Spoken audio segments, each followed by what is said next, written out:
প্রবাসীর কোনো সুখে নাই। প্রবাসী একটা ছোট্ট রুমে, এরা 4 জনের রুমে 8 জন থাকে, 3 জনের রুমে 6 জন থাকে, ফ্লোরিং করে থাকে, ডাবল। জোয়ান মানুষ আমি নিজ চোখে দেখছি মিয়া, জোয়ান মানুষ ডাবল খাটে থাকে, মানে একটাই খাট, এটা নিচ এনেও শোয়, পূর্ব আরেকজন ঘুমায়। একটা মানুষের বয়স 30 বছর, এই বেচারা বাড়িতে বিল্ডিং করতেছে, অথচ সে ঘুমায় দোতলায় ওই সালের উপর। সে মনে করে কষ্ট করে কোনো রকমে পইরা থাকি, তো যদি কোগা টাকা বাঁচে তো বাড়িতে পাঠাবো।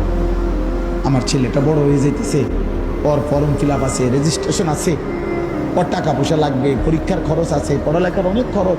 আমার মেয়েটা আস্তে আস্তে বড় হয়ে যাচ্ছে, মেয়েটারে বিয়ে দিতে হবে।